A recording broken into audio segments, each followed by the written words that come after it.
Latina Voices is proudly sponsored by United Airlines, the official airline of Latina Voices Smart Talk. Goya Foods. When it's Goya, it's got to be good. And Fiesta Mart, serving you since 1972. On Latina Voices Smart Talk today, the mother of the women's movement, feminist leader Gloria Steinem, is still pushing for the cause that catapulted in Houston, Texas in 1977. After all these years, we've got the rare opportunity to sit down for an interview with Ms. Steinem. And some of the Houston ladies who helped lead the charge for women's rights were Harla Kaplan and Gloria Guardiola. They are reminiscing with us today. A show about universal topics with a Latina point of view. Latina Voices Smart. Hello again, I'm Minerva Perez with co-host, Texas super lawyer Sofia Adrogué, and guest host today, executive coach and author Laura Lopez. Thank you for being here again with us. We are thrilled to have you here. Ladies, we're a show about universal topics from a Latina perspective, so let's talk. Well, we have a big show today. Well, let me say, it won't surprise you that I read Outrageous Acts and Everyday Rebellions and had the luxury of having Gloria sign it. Couple of things, because we're going to discuss the Houston event, which isn't just relevant for Houston, it's relevant for the world. Yes. So a couple of things. First of all, the description of who came. Okay. It was like a supermarket checkout line from anywhere USA. I love that. And that were posed and transposed to the political arena. Homemakers, nuns, teenagers, senior citizens, secretaries, farmers and lawyers, mahogany skins, and white, and all these different, all these different and genders. Café au lait. At Café au lait, and all these different genders and diversities. We were an all-woman Carl Sandburg poem come to life. And then, so that's what's described. And then she says, I didn't believe we could conduct such large, complex events in all our diversity and make history that was our own. Houston taught us that. Will this lesson be lost? But it wasn't. It wasn't, because she came back to Houston very recently, which is why we had the opportunity to sit down with her. And she talked about what Houston meant to the movement, of the women's rights movement. And it all started here, ladies. I mean, it really did. And she was amazing to listen to after all these years, still fighting for the cause. And almost 80, so impactful. And almost 80 years old. Yeah, and I read an interview on her, and they said, that one of the things she gets asked a lot is, why are you still, haven't we reached it yet? Yeah. And she's like, no, we still have work. I mean, we've proven ourselves. As Sheryl Sandberg very exactly. recently told us in Lean In. So her passion exists and continues. Well, we're going to talk to her, and you're going to be amazed with what she had to tell us. And more amazing is that some of the women who were there, who stood side by side, Gloria Guardiola, Harla Kaplan, Dolores Guerrero, Lolita Guerrero, Sylvia Garcia, a lot of Houston women stood with her side by side and helped lead the charge. And we're going to talk to them. They're still active. They're still activists today. They're still activists. Incentivized 30 years ago, plus and continuing. And we'll be back with that discussion and a little more after this.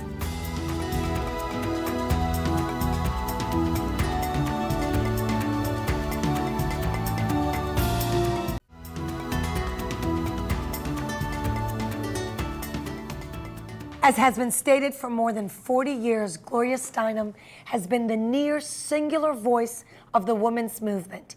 Did you know that? Some say that the feminist activist-in-chief actually launched her cause for women's rights in 1977 in Houston at the National Conference of Women. Indeed, the Spirit of Houston report captured all with 15 to 20,000 women strong. Today, she says, the fight goes on.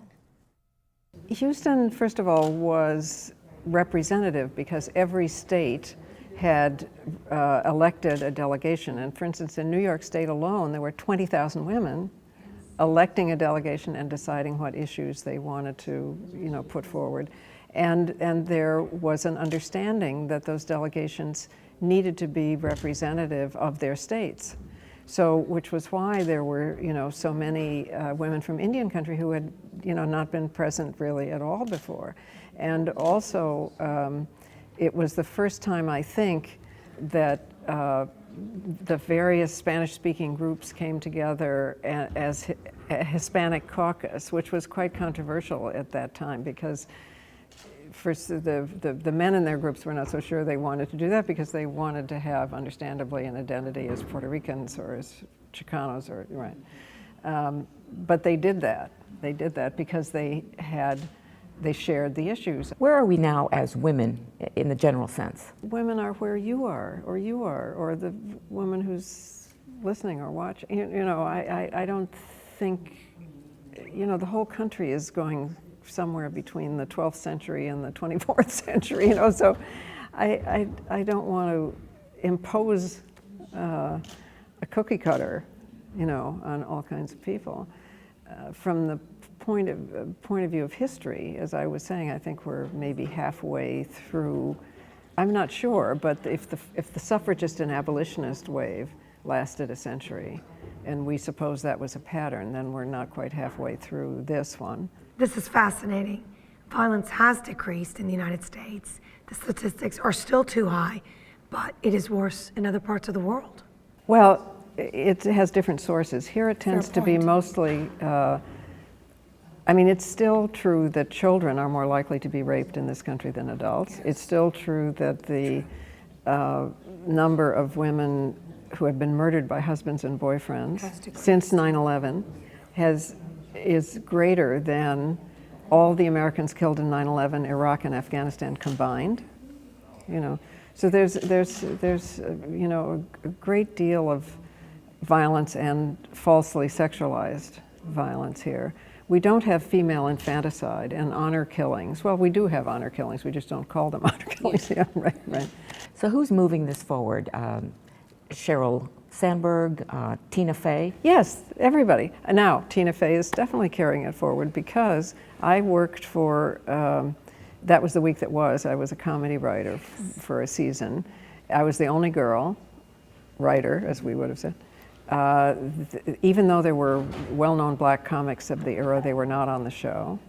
And that, you know, is the power to make people laugh is also a power, so that's a big indicator. But I noticed that even Tina Fey says that, you know, she's the star, was the star of Saturday Night Live, and, you know, obviously is a great writer, yeah.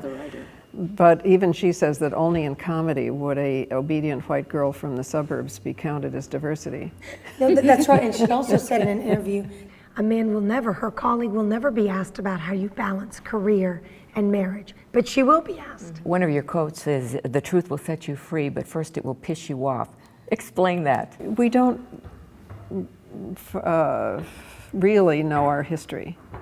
We don't really know, you know, that there were egalitarian cultures here before Columbus showed up. We don't really know that Mozart had an older sister he said was the talented one, but she was sent home to marry and have children. We don't really know that there were a dozen women who could have been astronauts at the same time as John Glenn. You know, I mean, there's just all kinds of things we don't know. And though we now have women's history, African American history, Latina history, Native American, you know, we have remedial history. You have to seek it out. It's still not part of the general curriculum for the most part. What is your advice to young women, to girls? My advice is don't listen to me. Listen to yourself. You know, I mean, they have the wisdom inside them, you know, and our probably most radical act is to listen to them. And when we listen, they know they're worth listening to. And that, you know, is everything, right? Where do Latinas stand right now in this movement? They were there with you in 1977, a smattering of them. Wherever Latinas want to stand, they should stand, in my opinion. Again, it's not up to me to say. Economically, you can see Have the we pushed forward discrimination. enough? I think of that's course my not. question. No, of course not. We've made a lot of mistakes along the way as a culture. For instance, we should have presented bilingualism as an advantage to everyone. What do you think about immigration reform? You know, there's obviously, you know, it's clear that we need immigration reform.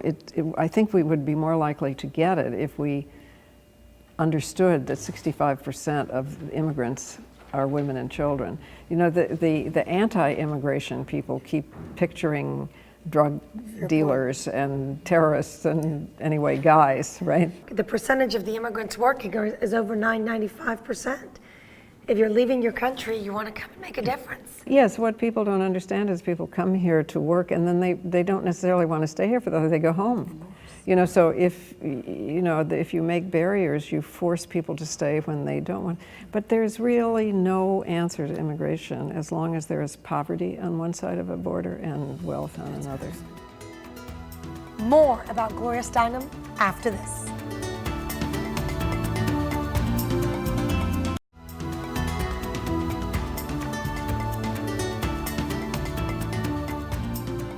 Two Houstonians who attended the National Women's Conference in 1977 and stood side by side with Gloria Steinem, Barbara Jordan, Lady Bird Johnson, Rosalind Carter, Bella Asbug, and Maya Angelou, among many others, to herald gender equality were Harla Kaplan and Gloria Guardiola. And ladies, you are here with us. We are so proud to have you here. Well, thank you. And welcome. I'm glad to be here. Yes, I'm very glad to be here. What do you remember the most about that momentous convention? All the women. There were so many of every stripe. And they all, it was seeing democracy in action. All the women coming together to make major change for women. That was a long time ago. We have lots of those changes, but not nearly enough of them. Oh, right. How about you, Gloria? Well, to me, it was wonderful. I had been on the board of NOW, and so when I came back from Florida, because I was there for a year, I was just amazed. I was just amazed at all the women who were there. All ages. All walks of life. All walks of life. All with one idea. One purpose, yes, and that is to make the world better for women. You know, I'm curious, all the women that I know from Houston that were there have all in their trajectory and their path have always stayed motivated, focused. Yeah, you have to. I would say really activist in the positive sense of the word. I mean, was it just a turning point in your particular story? Well, in my story, it wasn't a turning point because I had decided a long time ago when I was a kid that life had to be better for women. Wow. How about you? My turning point was really a few years earlier in 1973.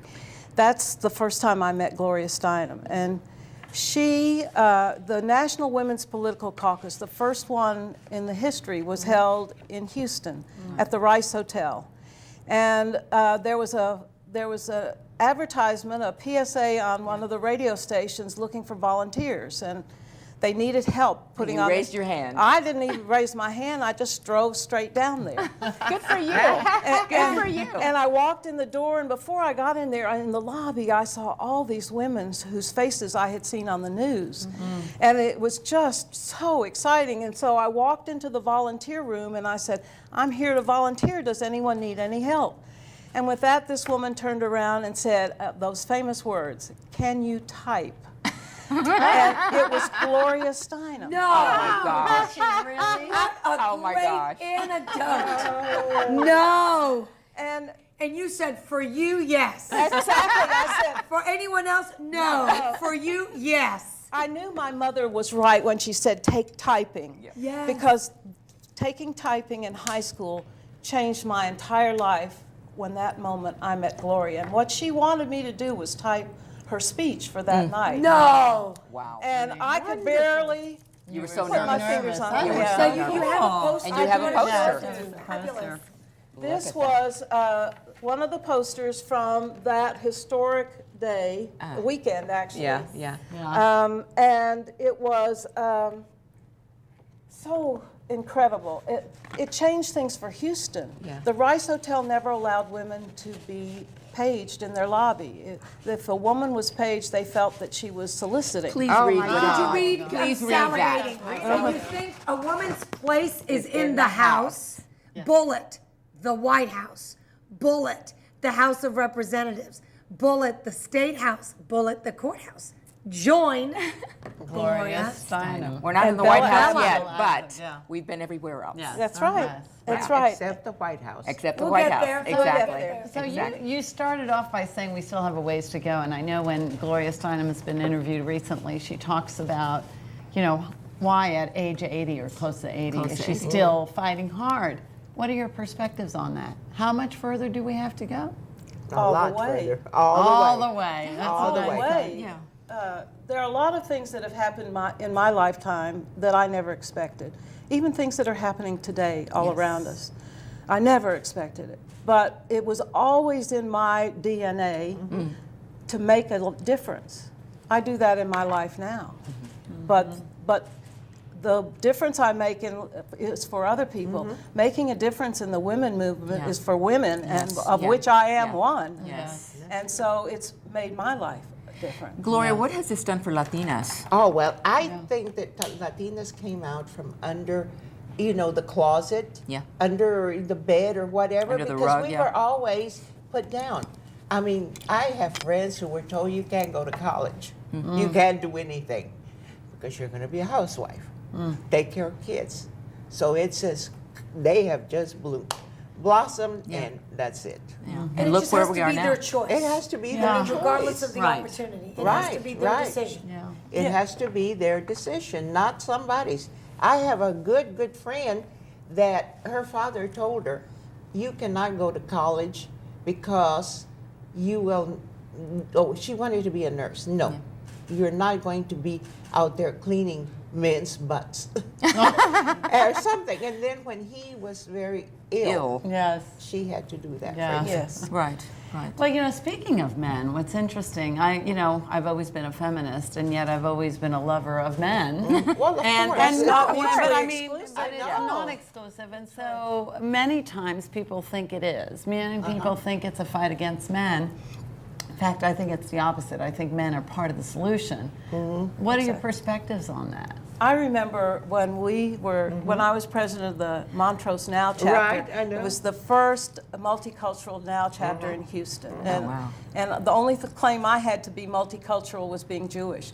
But still, we organized and we wanted men in there. Yeah, I We know. we We were didn't not. exclude them. We didn't exclude them. There were times where we excluded them. There were times in the feminist movement in Houston when people came in from California because there was an AMA convention here, and a doctor was promoting the Dalcon Shield, which was destroying women. And we had press conferences in the women's room. That's the only way we could get our voices heard.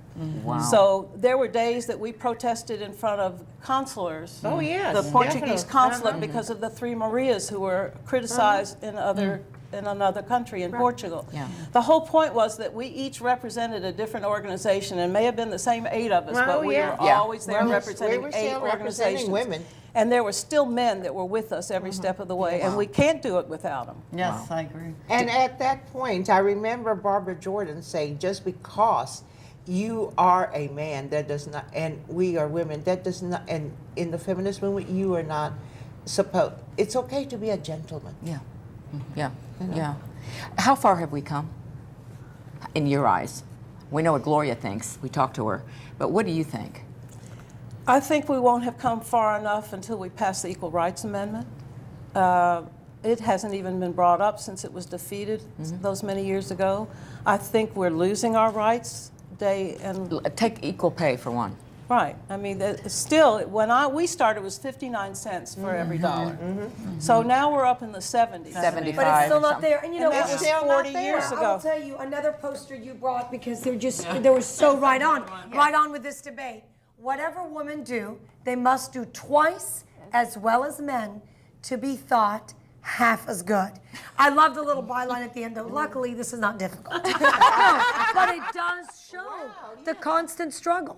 I mean, whether you call it the glass ceiling, the maternal wall, the marzipan, I mean, there's all this nomenclature, and the face of power has not yet truly changed. It doesn't change until we see men taking family leave as often I was as just women going to do. say, yeah. It doesn't change until we see equitable child care for everyone. Right. It doesn't change until the education process, boys and girls are treated equally and get equal shake in math and science and all Right. those. But what a legacy for you ladies. Yes. Having been a part of such a movement that still goes on today. And we are so proud to have had you here. Well, thank you. After all these Yeah, years, so awesome. to talk about it. And thank you for your reminiscing messages that you were imparting today. Priceless opportunity. Priceless, Right. yes, it's priceless, and it's and we thank you so much for being here and being a part of this new history. You've been in the history books way back then. I think you were interviewed by CBS Right, way back right. then about this very thing. That's And here we the are very still thing. talking about it. And the good thing is that the schools are teaching it. Finally. Because I was at Finally. Randall's checking out, and these girls was whispering and whispering, and finally said, ask her. And I said, I didn't know who they were talking about. Yeah. They were Oh, talking to me. to you. You know, they said, weren't you on Thank the you. film Many that years was many ago. years ago? And I said, yes. She said, Congratulations. our teacher showed it to us. Congratulations, and fabulous. thank you, ladies, for being Thank you here. for making us I Take am that with so tears glad. in your eyes. Oh, I Thank know. you. I know. Thank you so much. And Latina Voices returns after this.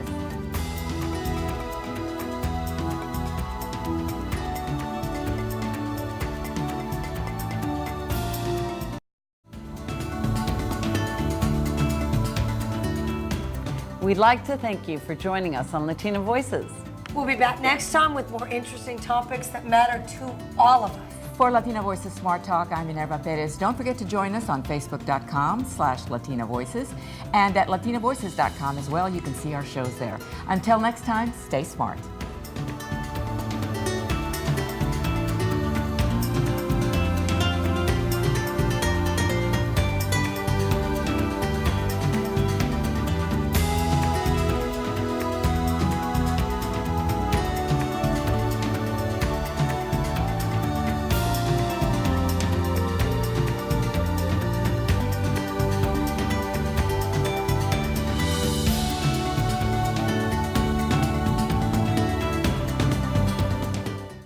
Latina Voices is proudly sponsored by United Airlines, the official airline of Latina Voices Smart Talk. Goya Foods. When it's Goya, it's got to be good. And Fiesta Mart, serving you since 1972.